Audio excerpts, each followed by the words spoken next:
Good morning, good afternoon, good evening, wherever or whenever you may be. This is the overnight.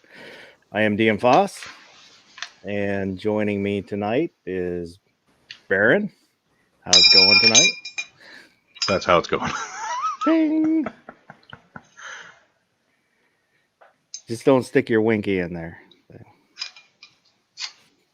don't know if you've seen that picture. Don't tempt me. I have seen that picture. Somebody did a really good job with that. Wonder who it was. Also joining me is the Midnight Monkey, Fine Ape. How are you doing tonight, Fine Ape? Well, I'm above ground and still converting oxygen into carbon dioxide, so really can't complain. All right. Tonight, I thought we would talk about delve into the world of Milsurp Guns. And I'll say I don't have any Milsurp guns. I've never owned any Milsurp guns. So I'm going to be relying on these guys heavily to kind of walk us through and see what are they, why are they, where do you get them, and whatever else we can think of. So we'll start out with, how would you define a Milsurp gun? It has to have killed at least one communist or Nazi. That's the rule, right? How about political dissidents? Because, That too. Are you talking the gun itself or the model of gun? The gun itself. That kind of narrows it down. I'd have to go with the model. Ah, darn. Well, now hold on. If it had to have killed a communist or a Nazi, then, those P-14 rifles or the 1903s or any of the G98s or the original pattern under Imperial Germany wouldn't count, and those are clearly Milsurps. Yeah. But Germans did kill communists. Eventually. You'll never know. I don't know. No, in all seriousness, it has to have been made for military use, and it could have been thrown in a box covered in grease, but that's what we agreed on. Yeah. So, would Brown Bess be Milsurp, or would it be Antique Collector? I just thought of that. So, I don't know. I think once you get to like that 150 year time period, it's antique. Let's say it used to be Yeah. Milsurp, but it's not even considered a gun legally under federal law. Yeah, that's true. You buy that for your kid's 5th birthday. It's a toy. Well, there is one state where you have to go through an FFL, and I don't remember which one it is. Is it Ohio? Powder. Well, not for antiques, but for black powder. Okay. I think it might be Ohio. I know you're not allowed to own a black powder handgun under 21 because they considered it a handgun. It could be. Like I said, I don't recall. I remember somebody mentioning that. I think in one of the chats. I don't know how they would enforce that unless they're going through FFLs, or unless they just put a lien on certain companies that, oh hey, we know that you might ship or have these products. If we find out you're shipping them to here without going through an FFL, we're going to, rubber, so on and so forth. Raise holy hell. So G-Webs was asking, why can't they be both? And I think they could be both, but just trying to set the parameters of what we're talking about for tonight. It's a matter of perspective and what would be kind of the common parlance as far as that. So Brown Bess, most people would consider to be antique. A Springfield rifled musket from the Civil War, some people would still consider that antique, or a Spencer carbine, or the original Henry rifle. Some might consider that that might be blurring more of the lines of the Milsurp in that, but at least I would say in this day and age, Milsurp would be like maybe as far back as, say, the U.S. incursion into Mexico, Spanish-American War, World War I, World War II, Cold War, that kind of things. Or just the old litmus test of, if I can't find it in the classified ads of Shotgun News, it's probably not a Milsurp. So I guess the cutoff would be like, what, a Krag? Yeah, I'd say anything that would be like a Anything from modern Daniel rental Craig on? now from well, hasn't been anything from Daniel Craig on yet, except for Daniel Craig. And we'll wait and see on that. Yeah, I'd say probably the cutoff would be a Krag, maybe I don't know, because it's kind of so arbitrary of, would a trapdoor Springfield be considered a Milsurp or an antique? I'm sure for someone who grew up in, the 19-teens, 1920s, maybe up to the 1950s, it was still Milsurp because it was, this is a old military gun that I can buy for cheap. Yeah. My dad carried one of these in the Indian Wars. Mm-hmm. Yep. And also, I've seen, poking around online, I've seen police guns listed under the Milsurp categories. I wouldn't consider it Milsurp, but would you consider those Milsurp? They get lumped under because they're surplus. Whether it's, is the same as, this Crown Vic is going up for sale, it's surplus, or this Willys Jeep, surplus. Unless it was something that was like an actual model, like one of those Colt or Smith & Wesson or Colt all aluminum 38 special revolvers that were issued to helicopter pilots, then no, it's not Milsurp. But it's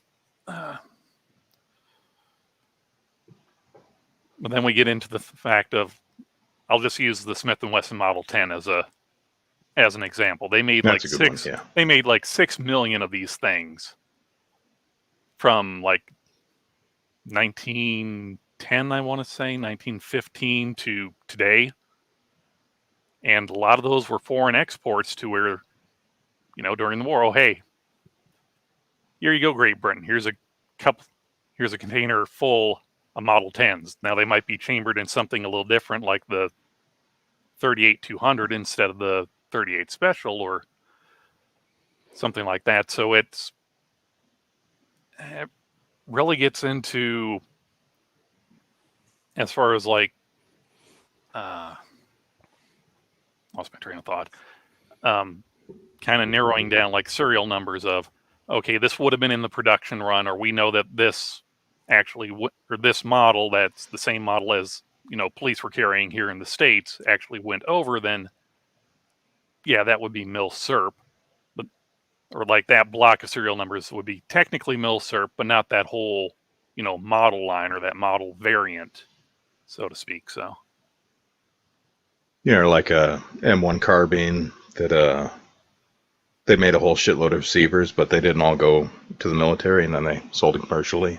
Mm-hmm. What do you consider that? Well, we were kind of talking beforehand.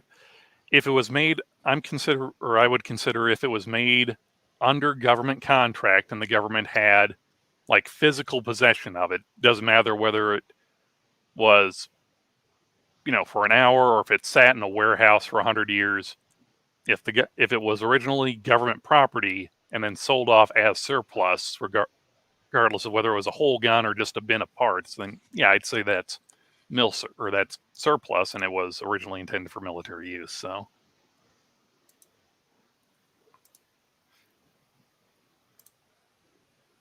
Another interesting way to look at this, you can get one of those retro, what do you call them? The part kits where they cut up the receiver into 3 chunks and then they sell you original GI M16A1.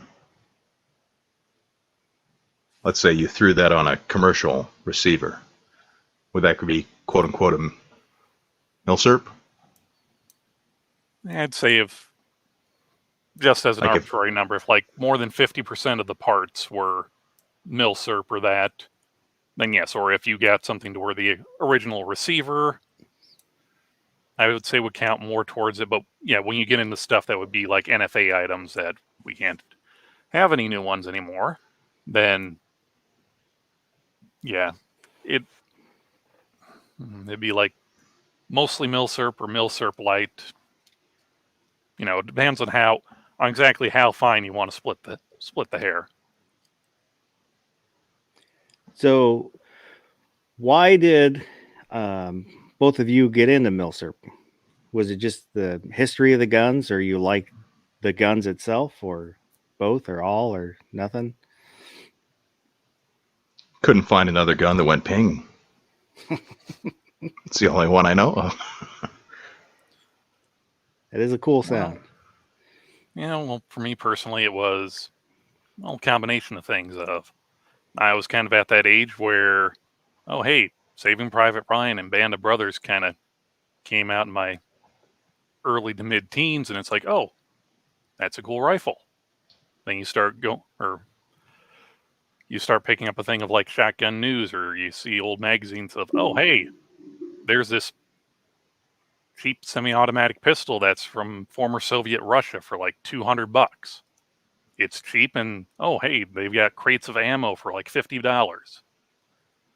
So you got like kind of the availability or the bargain minded for, this is cool, this is old, and it's cheap.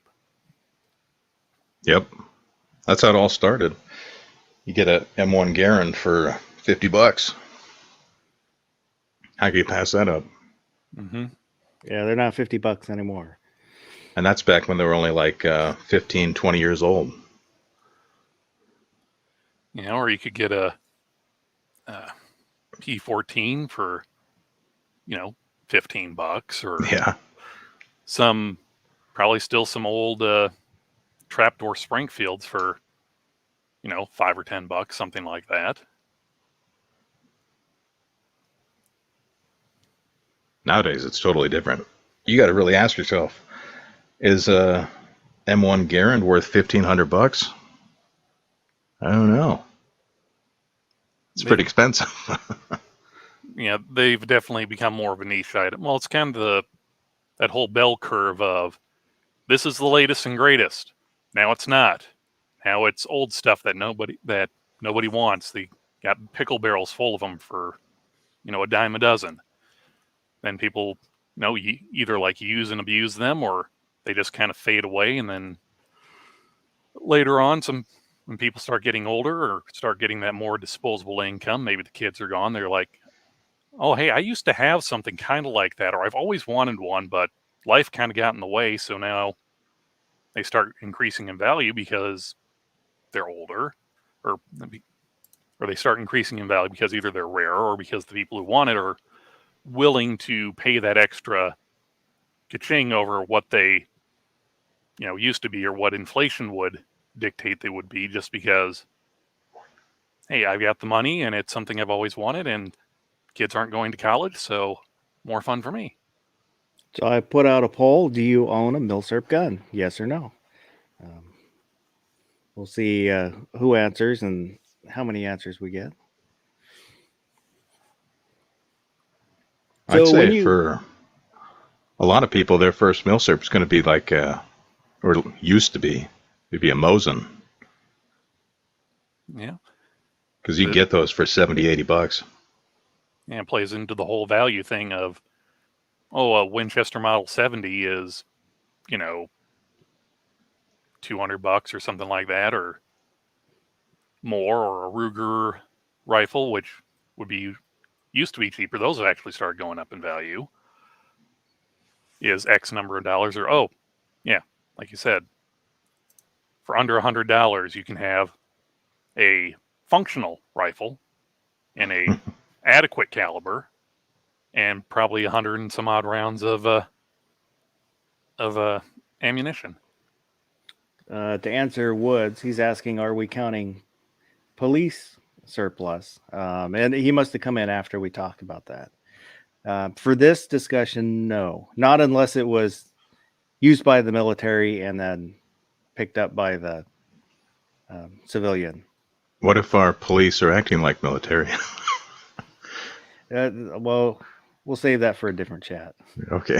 Well, I mean, if the police start auctioning off MRAPs, technically those were Milsurp that they were given. So,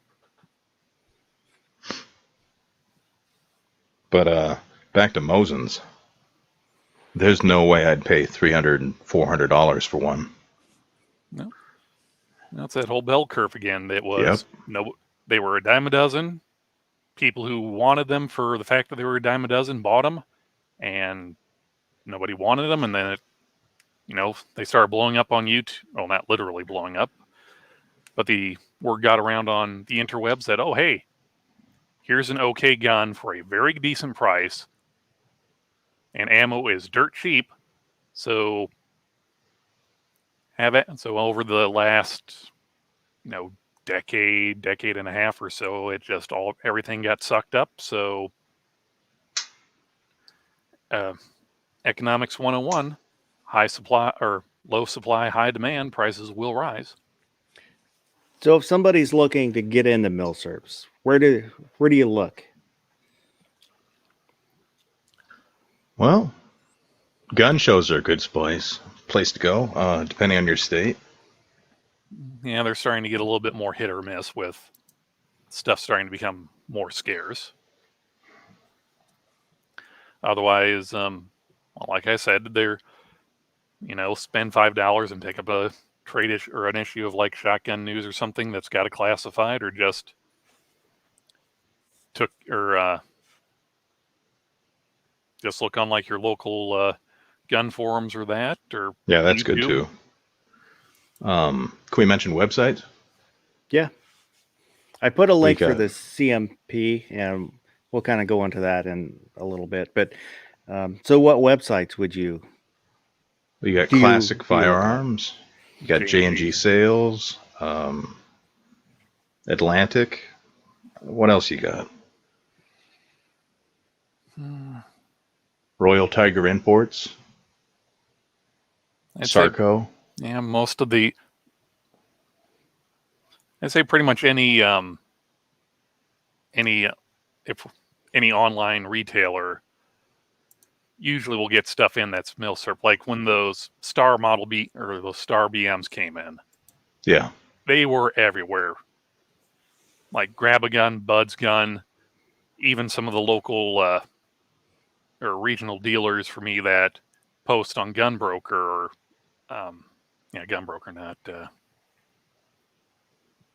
Gunbroker, Davidson's Gallery of Guns, and that they all had them because, oh, hey, we can get these a dime a dozen and turn around and make a nice little profit on them. Yeah, I think PSA's got SKS's right now also. Mm-hmm. If they're still in stock. But yeah, there's a few places you can reliably find them. It's just, what are you going to find? Like, you're going to find some French rifle out of Ethiopia that's completely dry rotted, and they're charging $800. I'm not sure it's worth it. Well, that was the next question I had: is what condition are you going to find? Can you trust? When you're buying it online, you can't inspect it yourself. Yeah. Can you trust the descriptions? Usually, I would say if it's from a reputable place like Classic Firearms or like J&G Sales, well, one, take a look at their return policies and that, and they're not going to sell something that's complete and utter broken without it being marked as either inoperable or gunsmith special. Look out for that phrasing. Yeah. because they know that, bad reviews are going to hurt their bottom line, and also they don't want it going around that, oh, hey, I bought this particular rifle from them, and I put one round or I didn't even get a magazine through it, and it damn near buried its bolt in my face. Because one, that's going to look bad on them, and two, we all know how whenever something comes out, or whether it's new or old, something old that comes onto the market, that if that rumor of, oh, hey, these things are unsafe or dangerous because so and so heard from so and so that something happened, that's going to drive the demand for them down, and then all of a sudden these retailers are going to either be stuck with a pile of guns that they know are good, that should be moving, but aren't because of a rumor on the internet. Wood said he got his SKS from PSA for $449. How long ago was that? Is that the current price, or is that a before time price? I think that's probably now. Yeah, I think they're around 5. Yeah, seeing them like 5-ish, 5.5. I would say if you do buy from one of these companies, I wouldn't pay extra for like the hand select or the like new quality, because in my experience, it's usually not worth it. So what conditions do they list? What categories? Yeah, what is it? It's fair, good, very good sometimes. Maybe a poor every once in a while. What do each of those mean? Depends on the gun. Depends on the seller too. Like poor would be, this thing was drugged behind a Jeep for 150 miles. It's all beat to heck, but it's still like mechanically sound, or seems to be mechanically sound, where very good can be, it's not perfect. It looks like a 100-year-old rifle would, or it looks like a 100-year-old rifle would if it had been, actually used. So, yeah, for buying Milsurps, you are best suited by going to some place where you can actually look and inspect and handle what you're looking Couldn't at. agree more. Yeah. And also you'd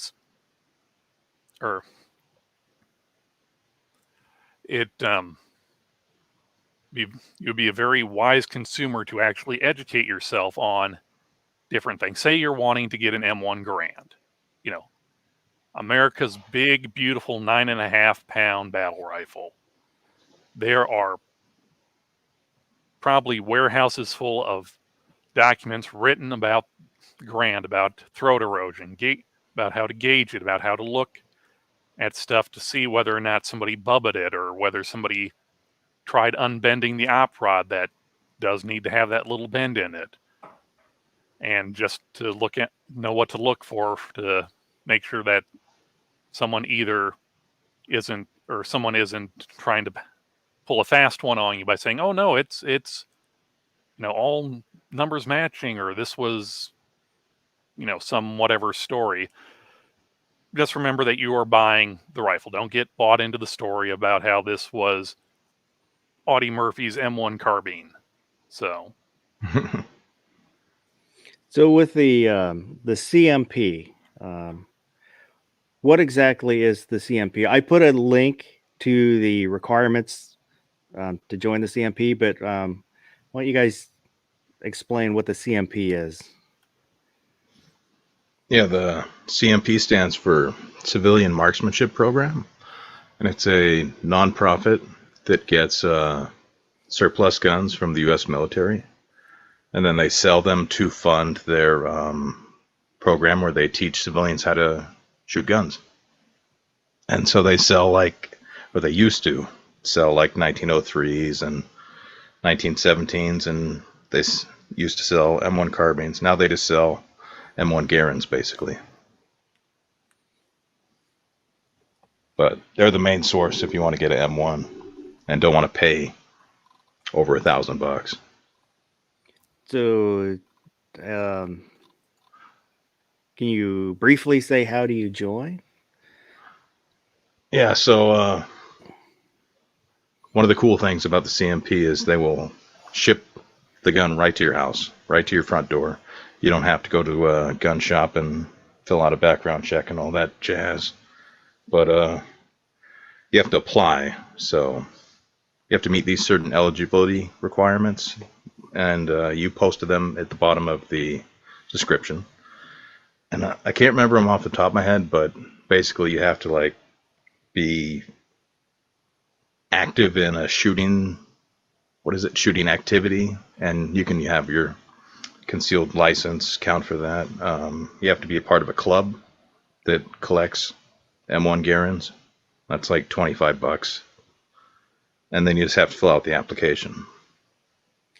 So isn't it when you join the CMP, it's kind of a light FFL where it only deals with them. You can't do transfers or sell guns to anybody else, but it allows you to buy from the CMP. Yeah. And you do have to get it notarized, your application. So that's the biggest hurdle. So you go down to your bank and get it notarized, but you only have to do that once every 3 years, and you can buy up to 8 M1 Garens a year. So it's a pretty good deal. And also, I think with them, you can't buy them to specifically sell them. Was that with the CMP? Trying to remember. Yeah. But if you buy something and then later on decide to sell it, you can sell it. But you can't make it a business to buy and sell. Because technically you would need an FFL to do that. Yeah. If you're buying guns with the intent of selling them. And it kind of goes against their, what do you call it? Mandate, not their motto. Spirit. Yeah, the spirit of the CMP. The spirit of the CMP is they want you to be able to have an M1 Garand and learn how to shoot on it.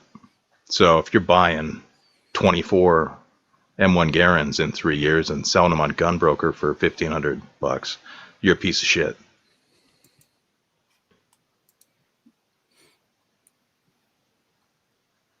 So right now the lowest price one is $700, I think. And I think those are the ones that I'm trying to remember what field grade. Oh yeah, because like field grade, rack grade, and service grade. Yeah. Then if you want to get real fancy, you get a special grade, where they redo the entire parkerization and put a new stock on it and new barrel. Those are over 1,000. Weren't they doing kind of a run for a while of like almost the rack specials? Basically, it was a lower priced option. It wasn't like the bottom barrel, but it was like the $700 or the $800 ones where everything is left as is. All we're doing is putting a new barrel in it and calling it. So they did. They have a thing called a rack grade special, and what they did was they put a brand new barrel on it. They reparkerized the receiver that was a rack grade, and it was a rusted hunk of shit. And then they just leave the rest of the gun as it is and put a new stock on it. And they were selling those for $650, shipped, no tax. Yeah, it's a pretty good deal.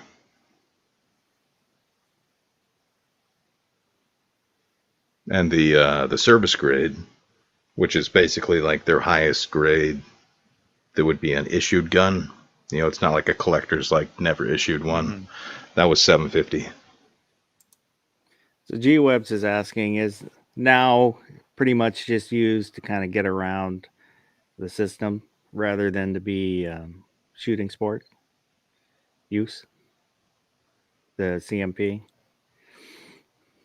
Not sure Can you say that again? Sorry. Well, I'll read it verbatim. They still move surplus guns, but now buyers play the system more than shooters use the guns for sports. No? Well, I wouldn't know. I guess I'd have to look at their stats on who they're selling to. Like, are they selling 8 guns a year to some people? Maybe. I bought 2. I bought one for shooting and one for parts. Because I don't want to be buying parts for this thing 40 years from now when the prices are insane. So I'd rather just keep the parts in the second gun. To kind of ramble on G-Web's thing, I don't know if it's, buyers, playing the system, which regardless of whatever system you put in place, someone's going to find a way to either turn it to their advantage or find a way to work it. If it's just that not a lot of people know that, hey, the CMP is a thing, and here's what they were, or here's what their mission statement is, and oh, by the way, you can get a nice old surplus gun for not a lot of money, or if it's just people are aware of it, but nobody, the amount of people who actually want, a 9.5 pound chunk of walnut iron that shoots 30-06, and not just any 30-06, it has to be within a certain pressure curve type 30-06. If there's just not that many people interested, I'm sure I'd almost think that if the CMP had, like, say, what the heck, I know they're like buku bucks now, like the 1903 22 trainers or something like that. So I think they used to do like 22 rifles and that may not have been originally Milsurp. If it's just, or I almost wonder if they were still doing something like that, if they'd be more, I don't know if you want to say keeping, or more able to keep in line with their mission statement, or if it's just that, hey, it's the 21st century. There's a lot of decent low-price guns in either much cheaper calibers or much more available or capable of handling much more, or a wider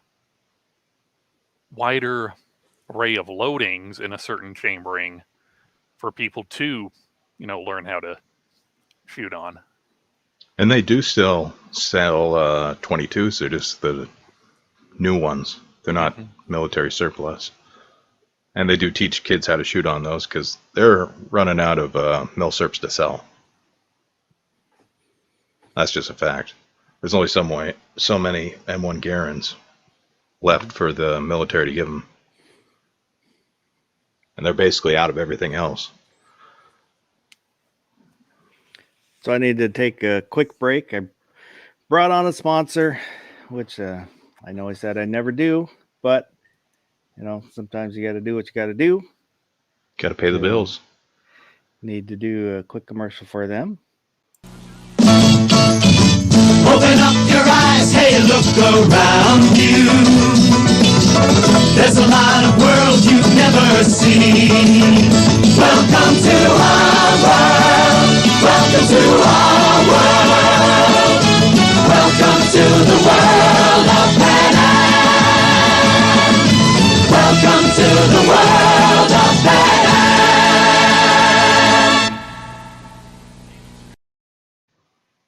Pan Am. If it was still 1975, you could still say stewardess.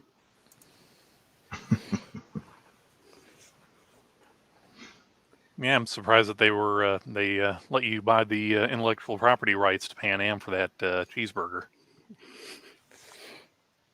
So back to what we were talking about. Teaching kids how to shoot. So you have to be over 18 to fill out this form. So it's not like a 12-year-old was buying a 22 from them.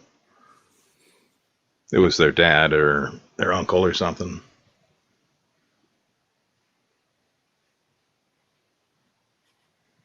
But you get access to their range also. But not everyone lives in Ohio, or isn't it Ohio and Alabama? I know it's Ohio, but I don't know where their other national match one is. But they're pretty sweet ranges. So if you get into Milsurp and you need parts, do you go to the same places, or are there other sites, or for parts and stuff? I check Sarco personally when I need a part for like a 1911 or a M1. What's the Liberty Tree Collectors? They have a lot of parts also. When I was looking for my 1917 Enfield. What websites do you use? I've only really used, well, sometimes I might luck out for like Brownells or Midway, so I'm looking for something simple like a spring or Yeah. maybe a firing pin. The one I've used the most has been Gun Parts Corp, or also known as Numerics. Oh yeah, they're good. Now, they can be kind of hit or miss, depending on what you're looking for or whoever decides to pick up the phone. Which they now have a big banner saying we are no longer taking phone calls with. But I've also heard that the whole kind of thing with Numerics is one guy bought up a bunch of stuff when it was pennies on the dollar, and kind of it's in the warehouse. We have it somewhere, maybe. But and for these sites that they're talking about, probably won't put the links just because of the YouTube terms of service, or they don't like links to certain gun stuff. So just to play it safe, you have to kind of look it up based on what they're saying rather than being able to click on a link here. Yeah, Sarco should. Well, no, I guess it wouldn't be okay because they do sell guns.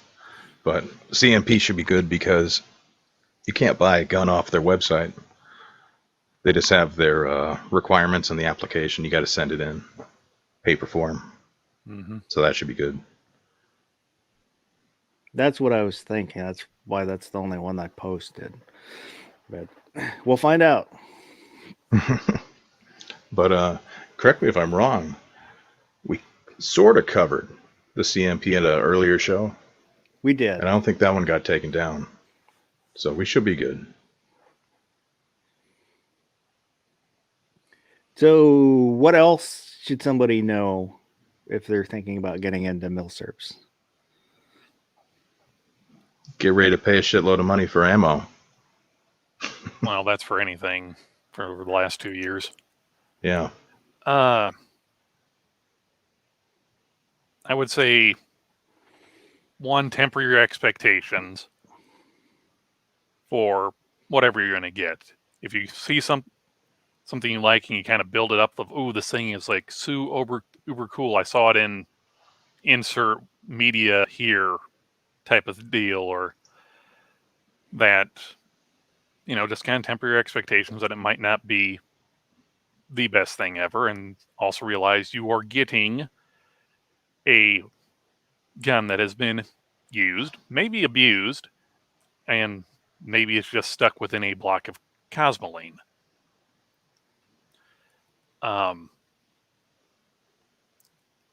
Understand that just because something is a good price, there's probably a good reason for that. Like, say a Spanish Mauser, if they're normally like $100 and you see one that's $50, well, check, because that might be has cracked stock or missing rear sight. And if you can, source those parts and save yourself a little bit of extra money, or if you just want it as a project, go for it. But then also realize that some guns, it's if you something you want and you see it at a good price, jump on it. Milsurps are only really going to go up, or they're going to go away. That's kind of how it goes. And be wary of sporterized ones because they're everywhere. So like, oh, I bought a Spanish Mauser and it's been rechambered in 308 or something. what all do you see when, just to kind of explain what sporterized means? Well, we go back to the, hey, this thing is, I can get a 308 rifle for $16, and a factory new rifle is going to cost me $20 or $50. It's basically taking, let's say, in 1903. It'd be like cutting the stock or the fore end down, or getting rid of the front sight and putting like a optic mount on it, or trying to make a military rifle look more like a contemporary sporting rifle. And it was mostly done as I already said, as a cost measure, or some people just like tinkering around with it because, like with the Mosins. Yeah, $70 for a Mosin, and there's millions of them. They didn't have any value beyond the fact that they're cheap. Yep. There was none of this whole collector mentality of, these might be worth money someday, or more money than what they are now because scarcity or because reasons. It's kind of the same, I'm losing my train of thought here. I think the classic example of this would be an SKS. Somebody got it for $100.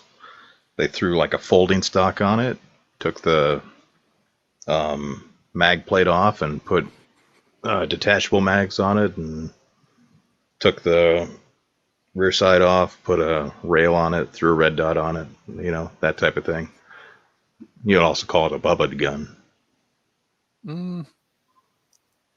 Depending on how bad they did it. It depends on the level of quality. I've seen some K98s that have been very, very well sporterized. Bubba is, look at what Honda did to that poor Mosin. That's Bubba. Yeah. What Matt did to it is kind of in between the that's sporterized and sporterized. Now, somebody like actually taking the time, like bedding it or putting in a nice stock or taking the old finish off, putting a nice bluing on it, making it look nice, or really basically polishing the turd to as high a sheen as possible, would definitely be sporterized rather than Bubbaed. I've seen a bunch of pictures of like Mosins that were cut down and basically turned into hunting rifles. They're a cheap hunting rifle. So we've talked mostly about domestic millsurps. What about foreign millsurps? The evil guns. Yeah, the commie stuff. Guns of our former enemies that now we're buying them for pennies on the dollar, which for them is equal to a whole month's pay. So, like, ooh, I want the gun that gave my grandfather a Purple Heart. Give me that. But Mosins. So what do you got?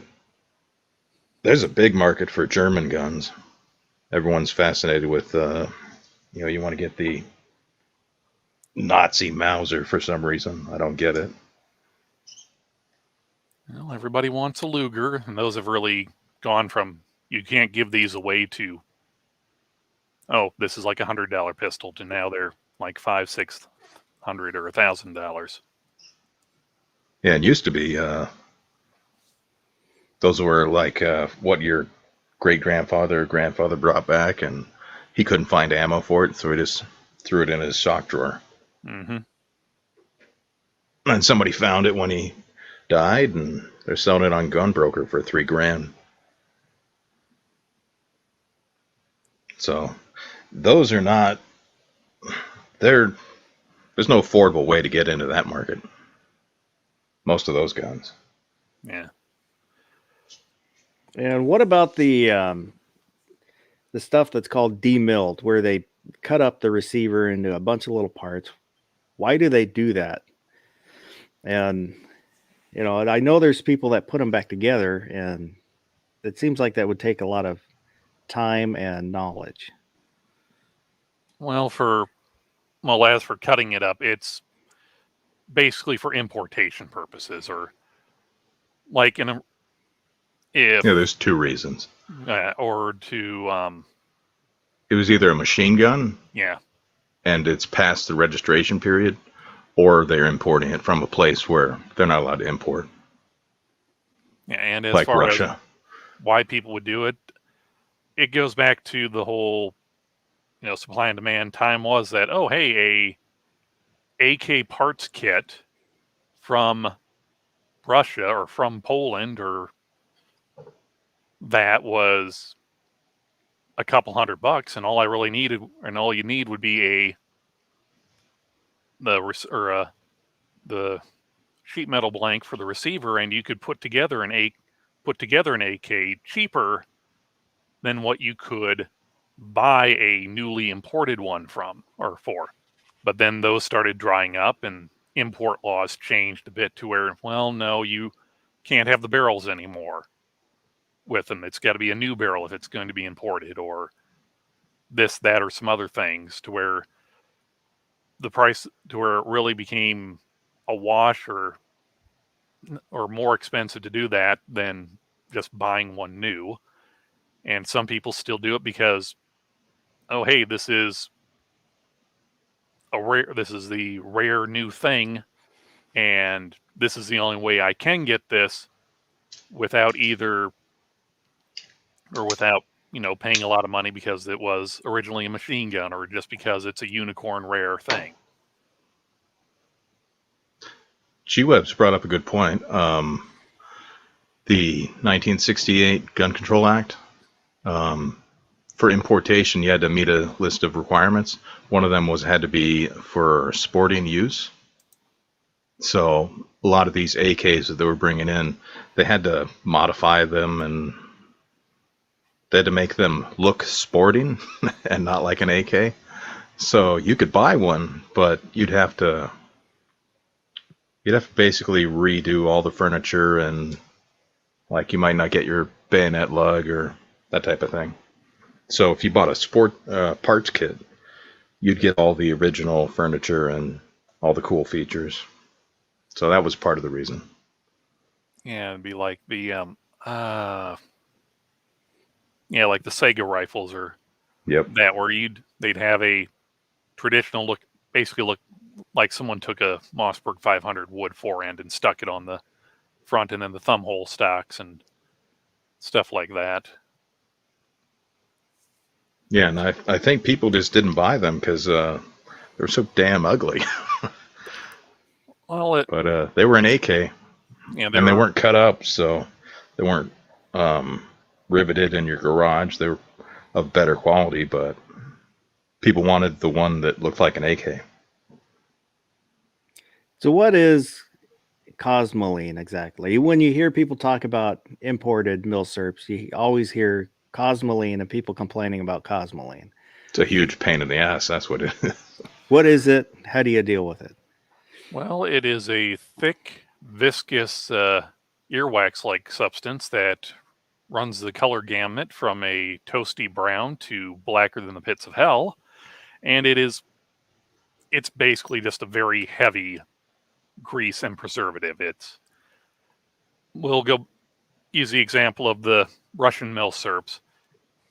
Basically, for a time when they were rolling out new stuff, they were still producing their old stuff, and Ivan being Ivan and paranoid, it's like, oh, we are going to keep making these millions of rifles, but it's going to go from production line into the vat into long-term storage on the off chance that we get overrun and we need to arm our uneducated hordes. Yep. Yeah. Now, as far as the best way to remove it, I've never found a good way, but I've heard some people will leave them out in the sun and let it run off of it, but it depends on where you live. And it also depends on how heavy the stuff is. Yeah. Like for metal parts, you can boil them, you can soak them in kerosene, you can sometimes Cosmoline, you'll get it and it's just like a thick axle grease. Other times it could into barrels, or that the first couple inches will have dried and hardened into a kind of a crumbly plug, or that, and you've got to mechanically remove it by using like a rod or a brush or something like that. It's just preservative. You've got to either heat it up to where it will liquefy and run off, or use some type of chemical to where it will actually break it down on the metal parts. Now, as far as wood, Heat's the only paper way. towels. Yeah, once it gets into the The pores of the capillaries wood. of the wood, and that it's probably not going to come out again. Yeah. I always wondered, they greased these things up with Cosmoline, they shoved them in crates, and then they stored them in mines just in case they ever needed them. What was their plan to clean them up when they needed them? Or were they just going to give people single shots? I'm pretty sure it's kind of like it was probably going to be the same way that they dipped them. They probably had when they dipped these, they probably had 1,000-gallon vats of the stuff that they just dipped everything in, and I'm sure they just drain those out and fill it with boiling water, put the gun, stock, and all in there, and here's gun, here's ammo, enemy that way. Would have been nice if they could have done that before they sold them, right? Yeah, but then they wouldn't have been $60. They probably would have been like $70.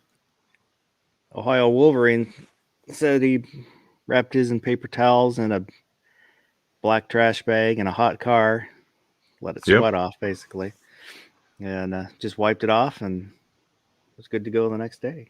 And if you did that in Washington State, it'd be a felony.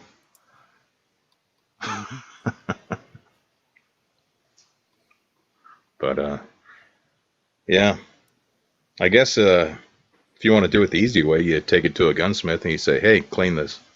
I'll pay you." Here's $50 and a case of beer. Yeah, they got those ultrasonic cleaners.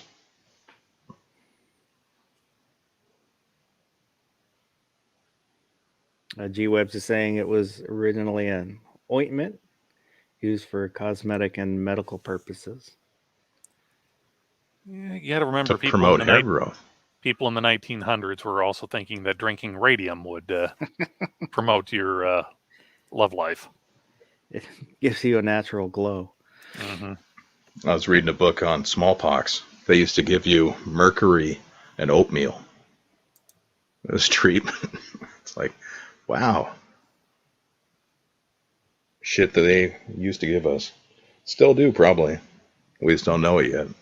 Well, enough mercury, you'll stop caring about whatever's bothering you. Yeah, smallpox. What the fuck do I care about that?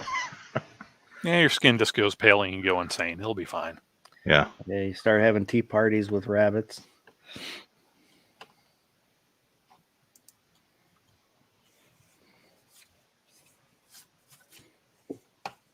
And dry ice blaster.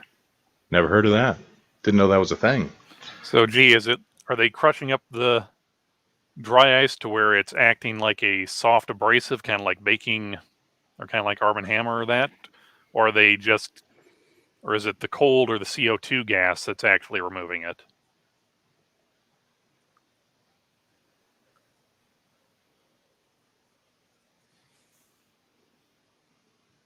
I'm wondering if G is just sitting there with had pulled out some field technical manual in his stack of never mind. Wikipedia. Wiki.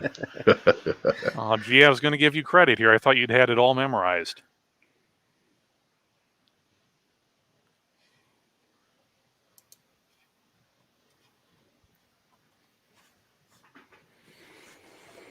Yeah, I've never heard of a dry ice blaster. That must be some crazy thing they got in, I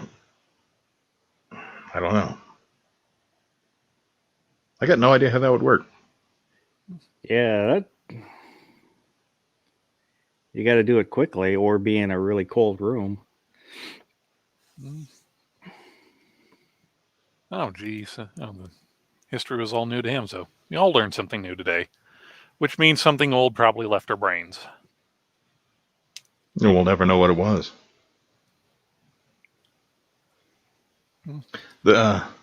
Actually, I want to go back a little bit. CMP, they used to sell 1911s. I think they've done like 2 or 3 batches of that. So you get a USGI 1911. Yes, but that also goes to,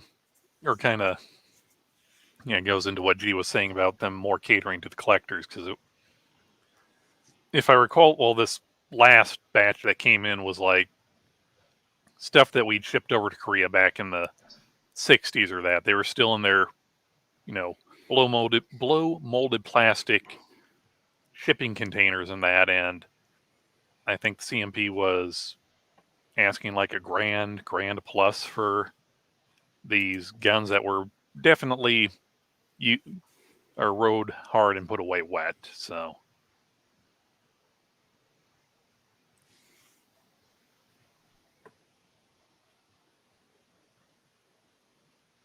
Well, I guess you got to get your Cosmoline when it's fresh. Mm-hmm. Got to go right up to the Cosmoline tree and tap it yourself.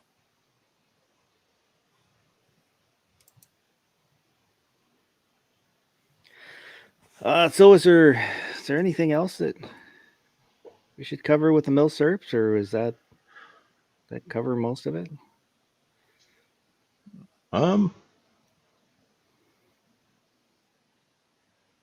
I think we could kind of cover that Milsurps are basically dead now. Like, there's no future for them because all the military surplus, like after Vietnam, it's all machine guns. And they're not going to release them to the public. So if you got any interest in getting a Milsurp, you better do it now because it's not going to get more affordable.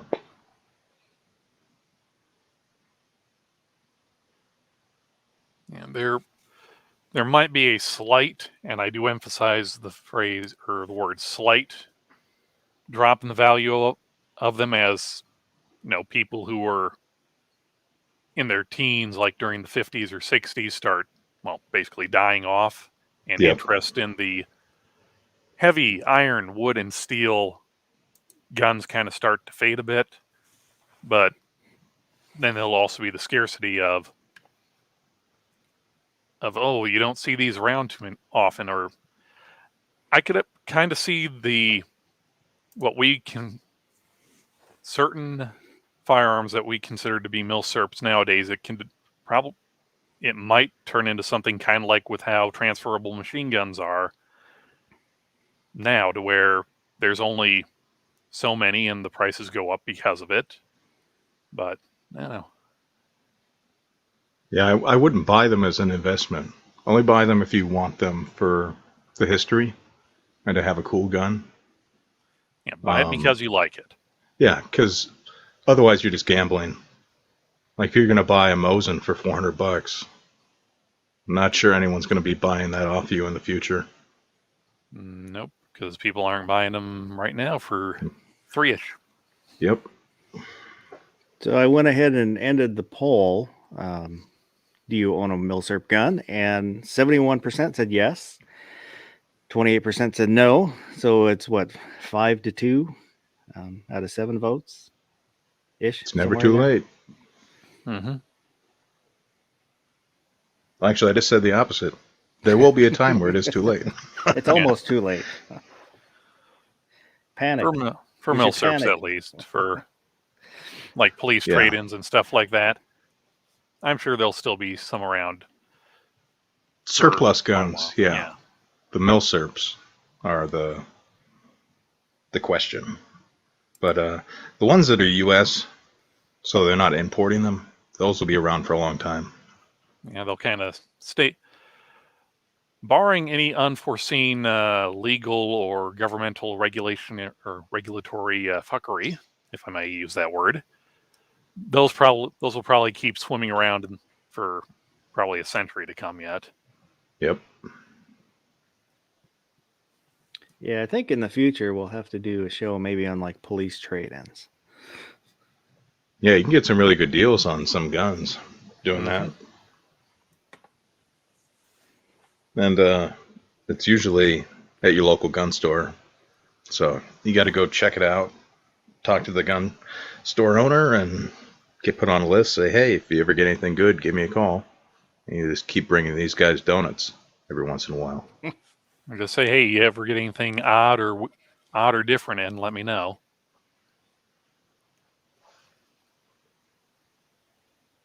I told the guy that, and I was hoping he wouldn't call me with stuff that was too odd.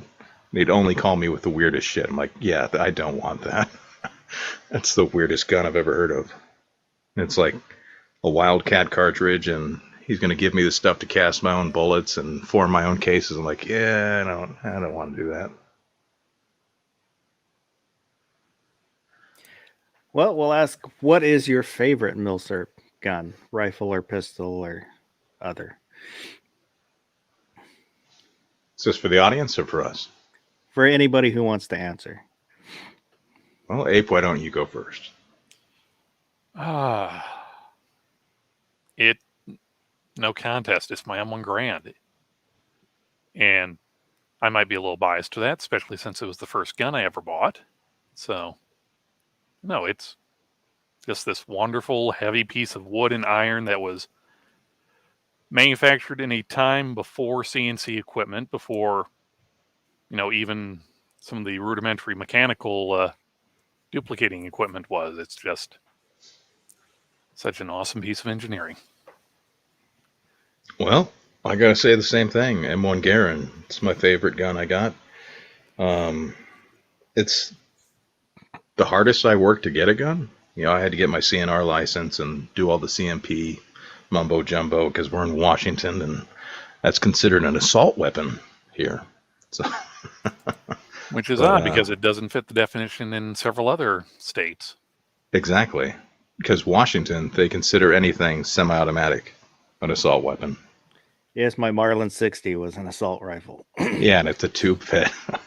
It's pretty bad. But if you go out of your way and get a CNR license, you can bypass the requirements and they'll still ship it right to your door. Otherwise, if you're in Washington and you want to get one from the CMP, you're going to have to get it shipped to a gun shop and do the whole waiting period and training class, quote-unquote training class.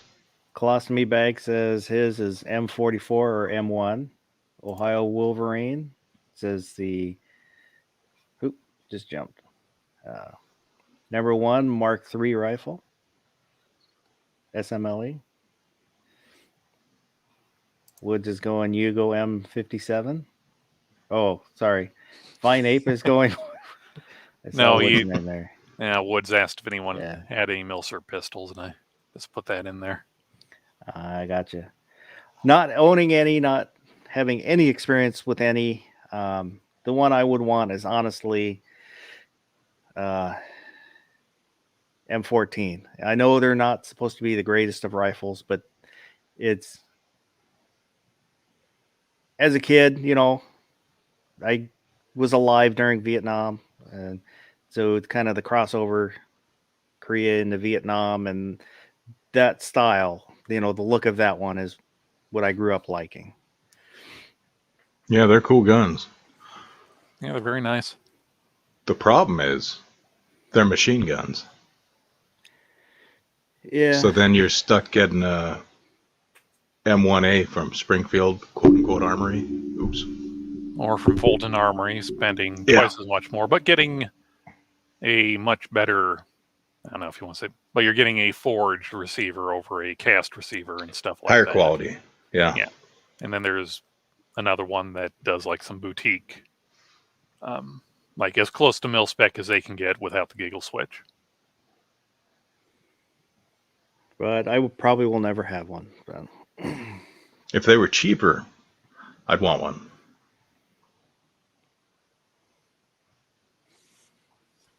Yeah, G-Web saying they're too big. Folks who fiddle with M1As then no longer want an M1A. Oh, yeah, you could buy one used. No, I've still got my M1A. The only reason I would get rid of it would maybe trade it for a SOCOM 16. They're just so nice and handy. But no.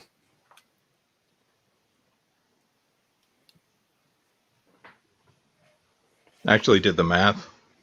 You could buy an M1 Garand from the CMP, set it in to get a magazine fed alteration, and it'd still be cheaper than buying a M1A from Springfield Armory.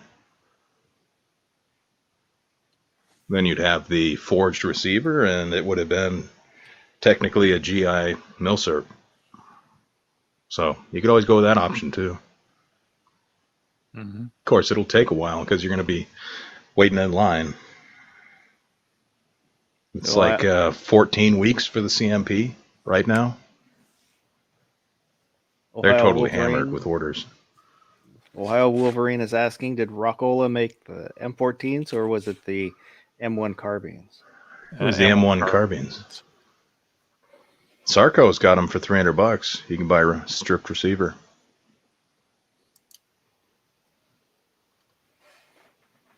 Then you can buy a parts kit for what, $700?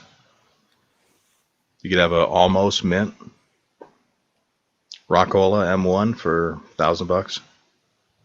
There's lots of fun things you can do if you got the time and money. Well, if you get the money, you can do almost anything. Mm-hmm. Yep.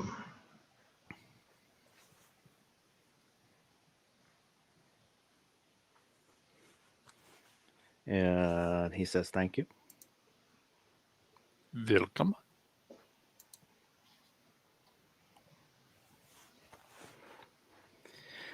So, you mentioned the SOCOMs. Why don't you explain about those a little bit? Okay, well, basically, Springfield Armory, the company, not the actual armory or the original dude who started making repros of M14s out of surplus GI parts, decided to expand their catalog beyond the regular, GI looking M1As or M14s, and basically decided to make a 16-inch 16-inch barrel rather than the 20. Are they 20 or 22-inch regular? I think they're 22-inch regular barrel. Basically because it was kind of at a time where the AR-10s weren't really as much of a thing as they are now, which they aren't really as much of a thing now as some people would like. So it's a compact carbine semi-auto 308 battle rifle. It's I think they originally marketed it as for urban combat and so on and so forth, because once people get into their heads that 223 can't penetrate anything thicker than a sheet of paper, people immediately go back to we need to go back to that 30 caliber, 30 caliber. I'll have to say I was kind of down on 223 for the longest time, and then shooting one exploded a brick, and it's like, oh, okay, well maybe I should rethink this caliber. I think the problem is people get these like 10.5-inch rifles, and it's like half the length that the cartridge was designed for, and then you get poor performance. But 308's definitely a lot bigger round. Mm-hmm. It's like what, 155 grain? I think for NATO spec it's like 147 to 150 maybe. What is? Yeah, it's twice the size. Yeah, compared to what is standard loading? 62 grain. Well, I've got some, but they're in the safe over there. I'd have to open the safe. I can show you a box. Exactly, and they knew they could sell them states. Oh, well, no, because Stoner's original design was for a 308 rifle, and then Jim Sullivan and crew kind of scaled it down to the their version of the 222 Remington. But I don't know. I'm trying to think. It's like the early 2000s, maybe, or what? No, it was probably after the assault weapons ban kind of sunsetted, that Springfield started really kind of pushing hard the SOCOMs and that, and then we started getting we started getting involved with stuff in the Middle East, and all of a sudden, 223 or 5.56 isn't as effective out to 300 yards like .308 is. So we got the whole every gun company trying to come up with the next .308 battle rifle, and Springfield just going, well, here. But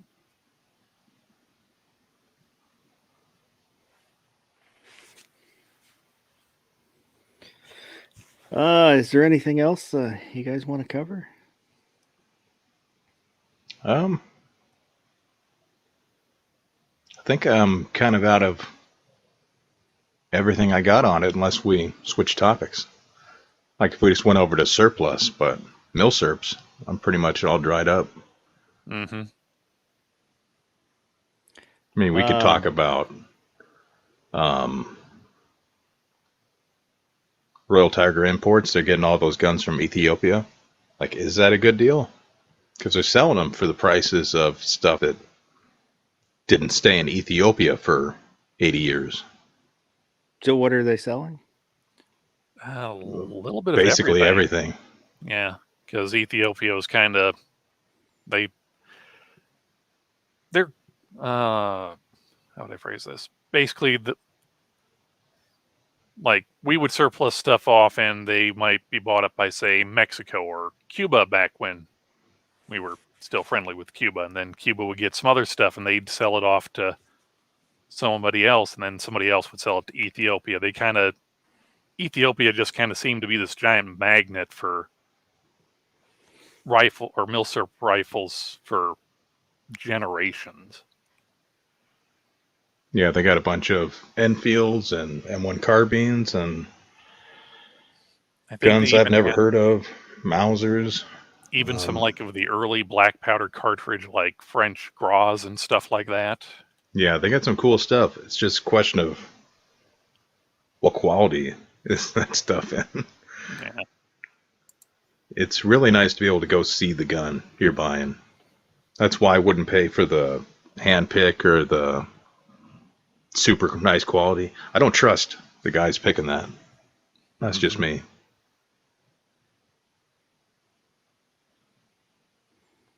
Ethiopia, some people believe that's where the Ark of the Covenant is.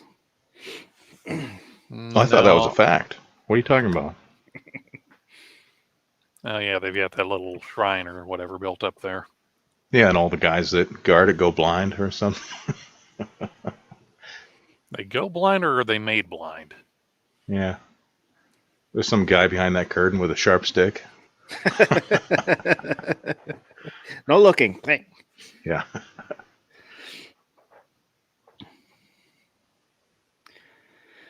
Well, I think that's good.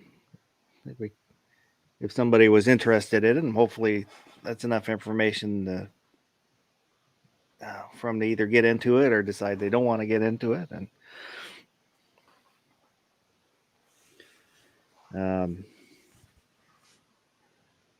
so, you got anything going on, Baron? Maybe we should plug some YouTube channels for CNR.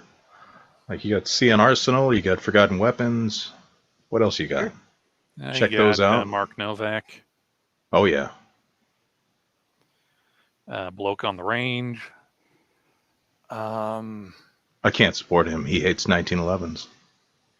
Well, he's English. He's an Englishman living in Switzerland, so you got to account for some oddities there. I forget the guy's name, but he's like a curator or cataloger for the Royal Armory Museum in England.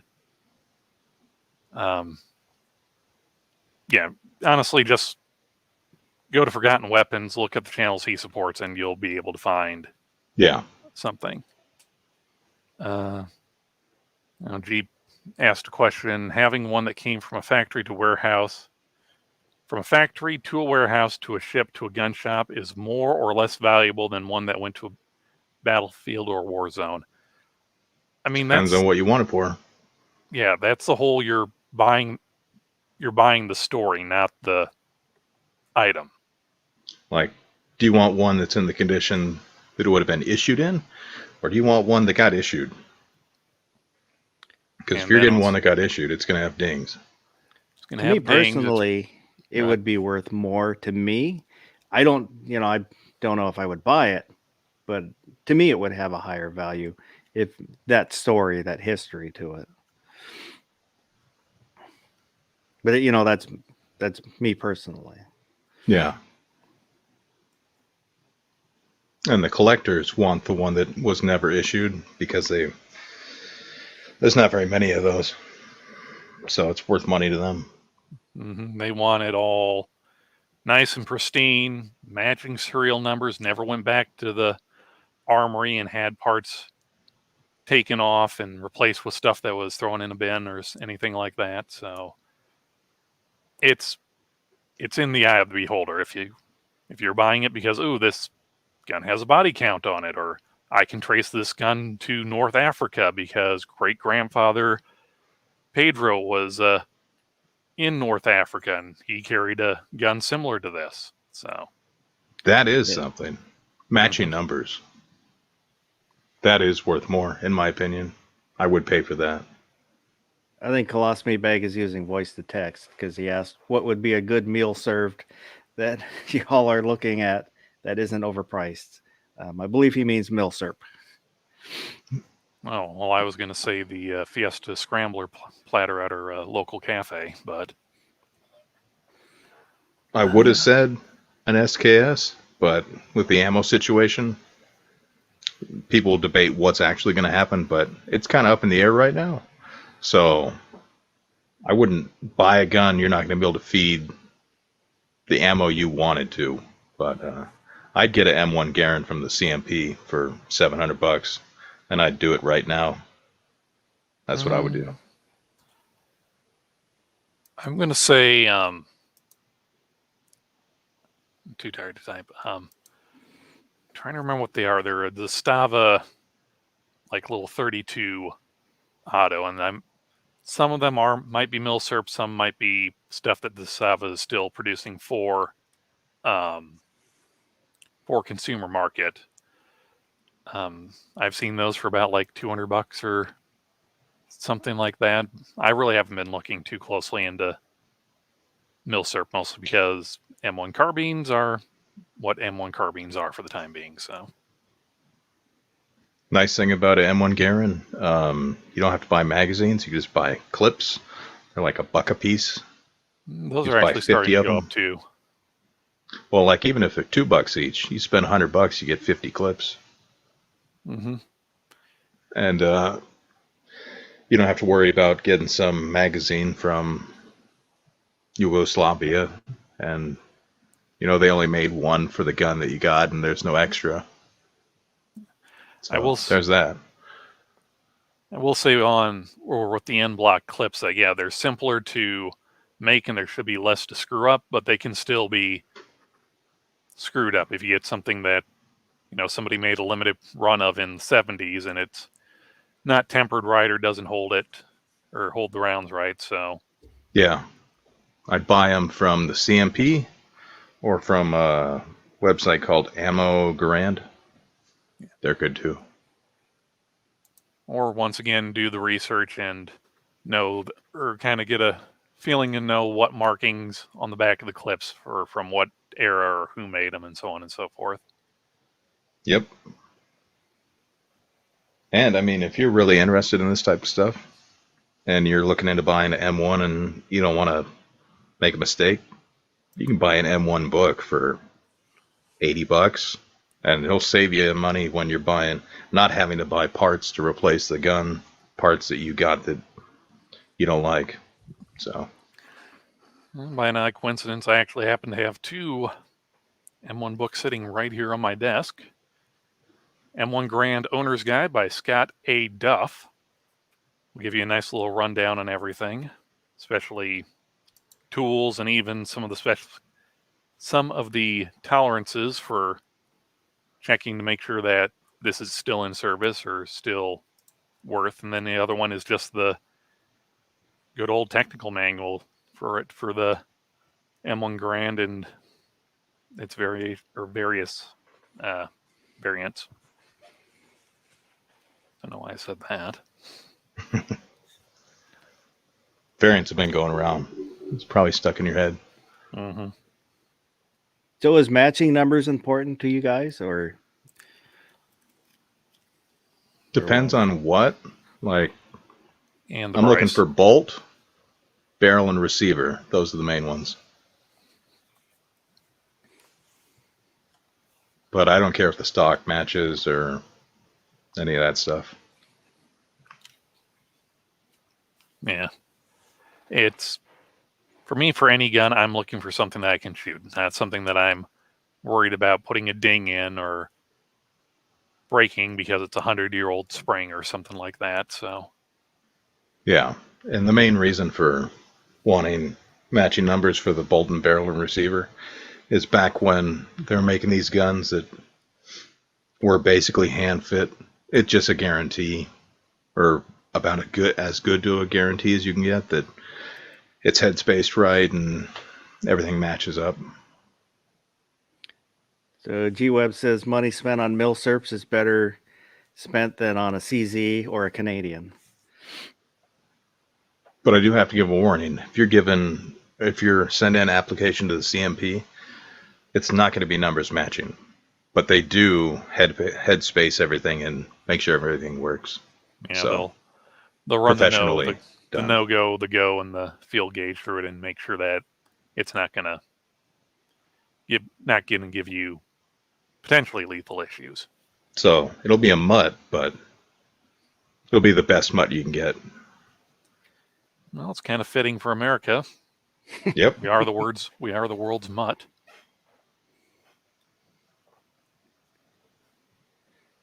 What did Bill Murray say? We were kicked out of every other good country. Mm-hmm.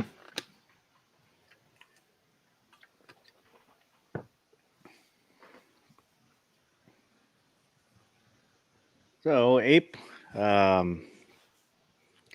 thanks for coming on. Appreciate Thanks for the you invite. laying down some thank you. knowledge. And you're welcome back anytime you want to come back, time permitting. Yeah.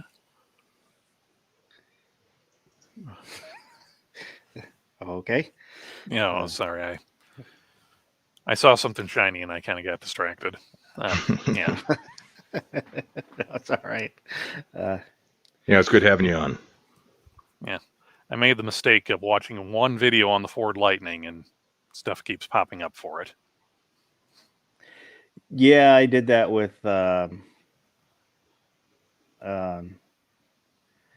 arcade games, the stand-up arcade games.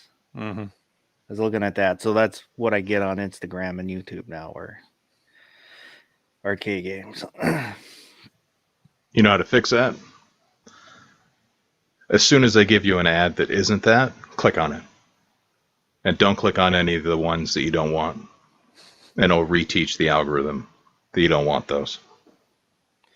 That seems like work. Well. I'll just continue to ignore them. But so hopefully we answered, any questions people had, or filled in some holes in knowledge if anybody had any, or at least was somewhat interesting. And let me get over to there we go. So if you guys don't have anything else, I'll just say I hope everybody has a great day. You still here? It's over. Go home.